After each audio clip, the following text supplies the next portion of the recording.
আইএসএলের সন্তান আগাম পোস্টমর্টেম বা পোস্টমর্টেম ইন অ্যাডভান্স।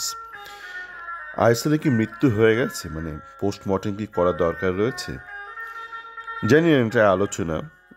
ধরে নিই আমরা মৃত্যু হতে চলেছে, মৃত্যুমুখী অন্তর্জলী যাত্রা এই মুহূর্তে রয়েছে আইএসএল।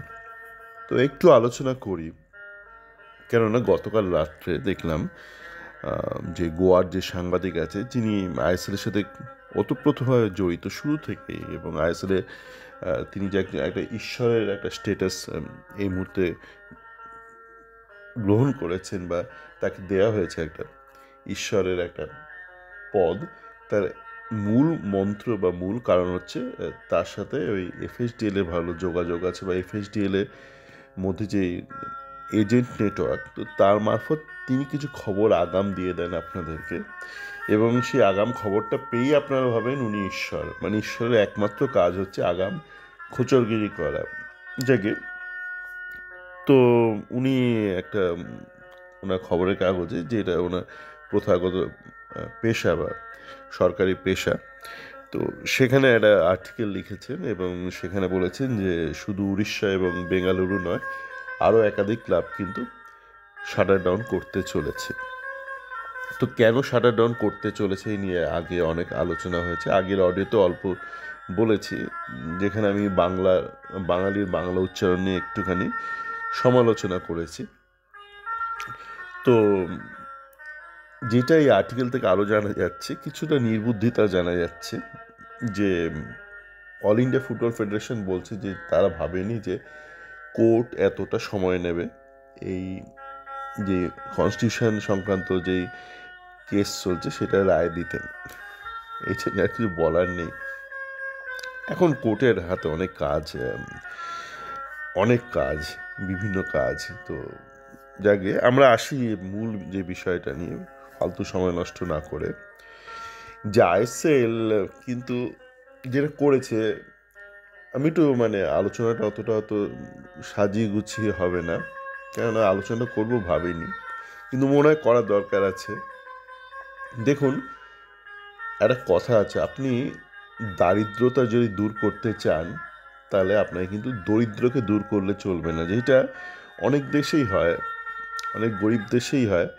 মানে যখন ধরুন কোনো ধনী দেশে রাষ্ট্রপ্রধান হয়তো সেই দেশে ভিজিটে আসছে, গরিবদেরকে খেদিয়ে দেওয়া হয় সেখান থেকে, মানে তাড়িয়ে দেওয়া হয় সেখান থেকে, ব্যাপারটা সুন্দর করার জন্য। মানে আপনাকে যদি দারিদ্রতা দূর করতে হয় বা দেশের পভার্টি, তাহলে কিন্তু আপনাকে পভার্টিকে আক্রমণ করতে হবে, পুয়ারকে নয়।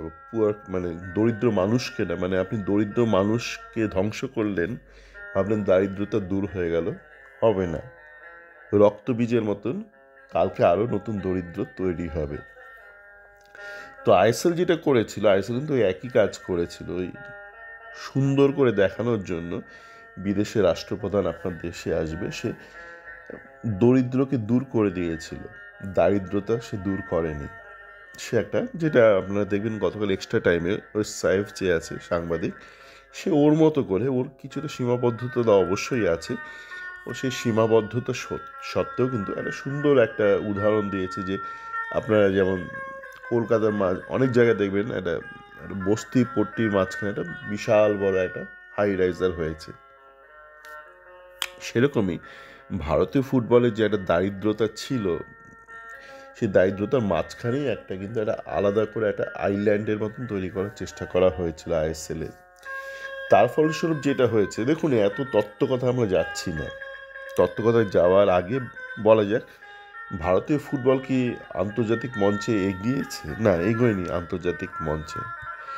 মানে হয়তো আপনি বলতে পারেন যে 10 বছর আগের ভারতীয় ফুটবলের থেকে আজকের ফুটবল এগিয়েছে, কিন্তু মানুষ মাত্রই তো এগোয়, সমস্ত দেশ এগোচ্ছে। আপনি 2025-এ দাঁড়িয়ে আপনি বলতে পারেন না যে 2000-এ কীরকম ছিল, তার থেকে আপনি এগিয়েছেন। আপনি তো এগোনোই তো আপনার কথা, কিন্তু আপনি যথার্থ গতিতে এগোচ্ছেন কিনা সেটাই মূল প্রশ্ন।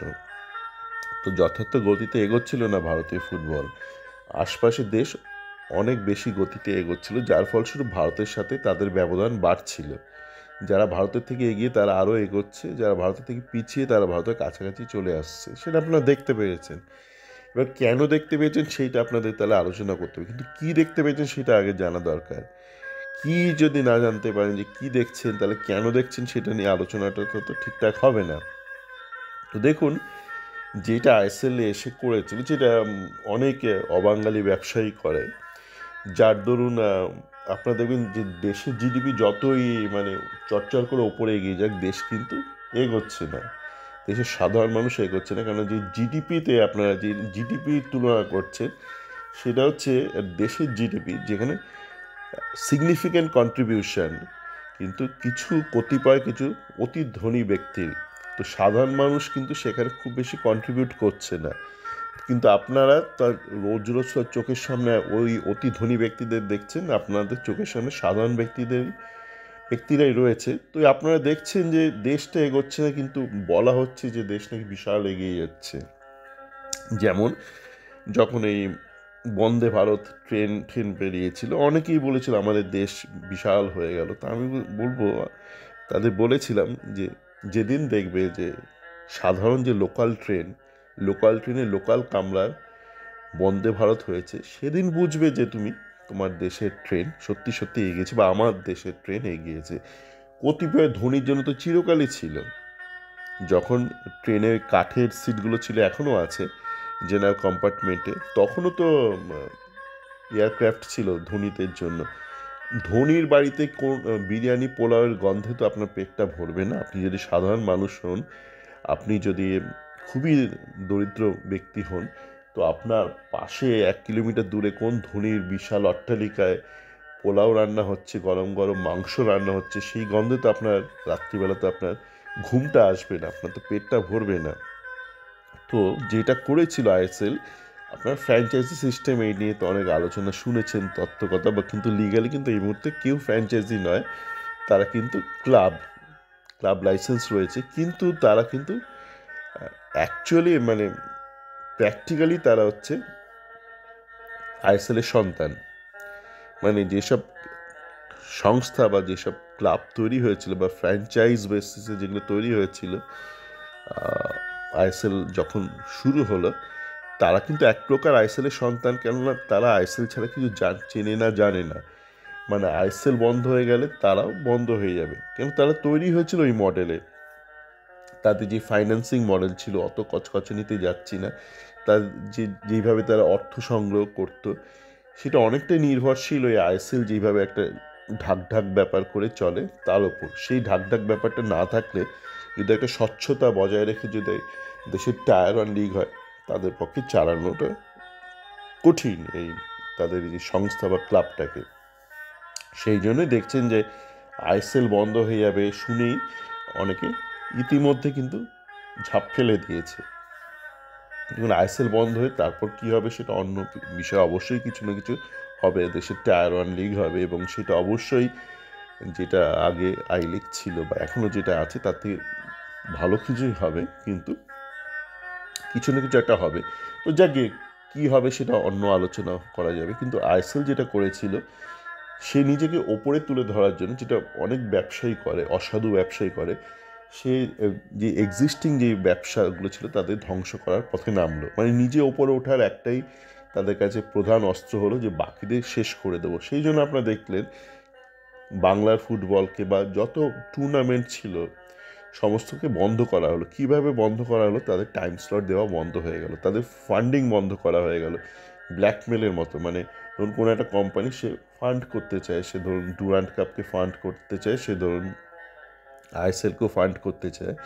তো আইএসএলের যারা মালিক, তারা ফেডারেশনের সাথে হাত মিলিয়ে যেটা করলো, তাহলে চাপ দিতে থাকলো যে না, তুমি শুধু আমার টুর্নামেন্টেই ফান্ডিং করো। বা ধরুন কোনো একটা ক্লাব সে আইএসএলে নেই, সে একটা স্পন্সর জোগাড় করতে চায়, তাকেও ওইভাবে ব্ল্যাকমেল করতো বা চাপ সৃষ্টি করতো যে না, তুমি আইএসএলের কোনো ক্লাবকে ফান্ডিংটা করো, ওখানে করো না।